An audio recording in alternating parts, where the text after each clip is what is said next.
Hey guys, what's up? Welcome back here to today's episode of The Fishing Teacher, and really appreciate you guys coming by the channel to check today's video out. And guys, today I want to talk about the Megabass Big M 4.0 crankbait here. This is the crankbait that helped Brian Polinick won the Okeechobee Elite Series tournament on a couple months ago. And guys, this is an outstanding crankbait during the post spawn in the month of really between the middle of May to the end of June.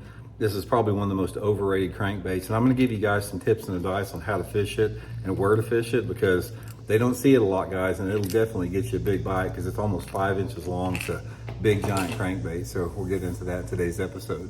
Also, guys, we get started, a couple quick housekeeping tips. Just like to remind everybody, anyone interested in booking an on-the-water lesson with me, you can do that by going to my Facebook page, Randy Blaukat Professional Angler, and just shoot me a private message. And also, guys, we have my Fish the Moment Summer Lake Map Breakdowns up on the site right now. If you guys are looking to find some good new spots on your favorite lake or a lake you've never been to, this is a great resource to do that. They're maps I build for Fish the Moment. Download them straight to your electronic unit. So I'll put that Fish the Moment Lake Map Breakdown link in the description of this video, so appreciate that. Okay, guys, I don't know if you've seen this. Super unique crankbait, Big M 4.0 Megabass. I'll link this in my Tackle Warehouse link in the description if you guys want to try one after the video. But guys, this is a freaking big bass lure. And it's the thing that's cool about the Big M 4.0 is it's a reaction strike bait, and it's big enough to catch giant bass, but it's small enough to catch 2-pounders. That's what makes it so, incredible. And I have found this bait to be extremely situational. Brandon caught him down at Okeechobee, sort of like right around the time of the spawn. But for me, this is a late spring, early summer bait, the success I've had on it. And I want to sort of lay out for you guys what to look for and a little bit of a characteristic about this bait. Now, even though this is a square bill crankbait, or I consider it a square bill crankbait, it'll still get down almost 8 foot deep. If you put this on 15-pound test, Seaguard VizX, on a long cast, you can get it down almost 8 feet deep. So it's a very unique bait in the sense that it has a square bill wobble to the thing, yet which has more of a horizontal movement rather than a deep, digging vertical movement. That's what makes it unique, is its ability to get deep and have a different size and profile and wobble. And another thing about this bait, I'll tell you guys right off the bat, is you got to fish this thing fast. This is a big bait. You don't want to get a good look at it, so I use a medium fast stop and go retrieve, almost more of a fast stop and go retrieve, because I don't want them to get a good look at this thing. I want this thing to move pretty fast, through the water column, where they have to react to it without thinking about it too much. And that's what makes it so good, is the size, the profile, the wobble, the vibration, water displacement, everything about it. Super, super, super unique. Okay, so let's talk a little bit about where you want to fish it, which is probably the most important thing during the early summer and late spring.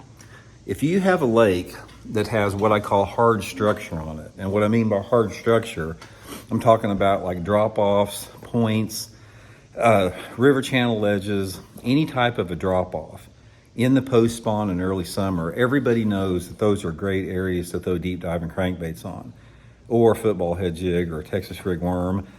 But that Big M 4.0, guys, you toss that thing on a ledge, on a break on a ledge, like all you guys that fish Kentucky Lake or all those TVA lakes, or even if you just fish lakes that have main lake points on it that have drop-offs from about 5 to 15 feet of water, guys, it'll get you a good bite, because in the post-spawn, bass are hungry and they're feeding, and they still like large lures. I have found in my own fishing that bass start to prefer larger lures in the middle of May, and they stay with that up until like the mid-June or sort of the end of the June. And then after about the end of June, when the water gets at its warmest level of the year, they start to prefer smaller lures. The big crankbaits like that don't work. But there's a window of time, pretty much from about May 15th to the 3rd week of June, where that Big M 4.0 will get you a big bite. So crank it on, drop-offs, ledges, points, anything like that. If you have a lake that has submergent grass, like submergent hydrilla and milfoil, that thing is really good over the top of submergent hydrilla and milfoil in the post-spawn. Obviously, it is good in Florida in that same type of situation, but For me, that's been the big deal for it, is those hard structure, flatter type banks that break off a little bit. And it's just a unique bait. And it's one of those baits that it's not like like a DD22 or Strike King 6XD, where if you get into a school of fish, you may catch 20 or 30. This bait is for big ones. I mean, you can catch small ones on it, but it is geared to catch larger fish. So what I like to do is, if I get on a hard structure place, like a point or a drop off, I like to start off with that Big M 4.0 for the bigger aggressive fish in that school. Normally what happens is that when you find a school of fish in the early summer, the biggest, most aggressive fish in that school are gonna hit a big crankbait right off the bat.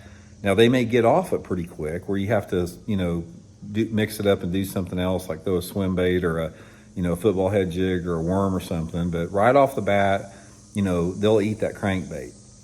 Another thing with this is you got to sort of have the right type of conditions in terms of water clarity and the weather and the wind.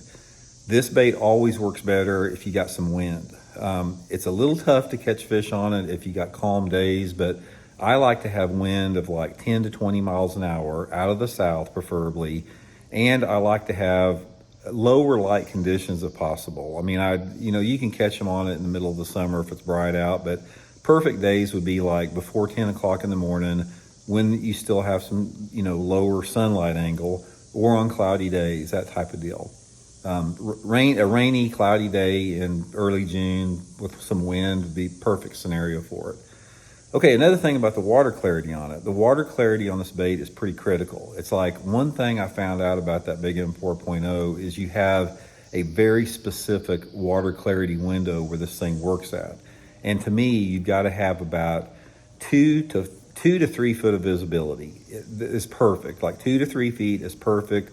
You can't really catch too many fish on it if you get below 2 foot of visibility. And once it gets clearer than 3 foot visibility, I have a hard time catching them on it. At most lakes across the country, in some part of the lake, you have 2 to 3 foot of visibility. That's a very common water visibility in man-made impoundments. So anyway, guys, just give it a try, man. If you're gonna try to catch one on it, now's the time, between now and the end of June. Again, just pick up 1 or 2 there at that Tackle Warehouse link I put in the description of this video. I'll get you some good deals there, a good way to help the channel out. And I would get, one like I showed you guys there with the chartreuse sides for like the lower light conditions. And then they got some nice shad patterns, some translucent colors for the little bit brighter conditions. So hope it helps you guys catch some good ones. We'll talk later.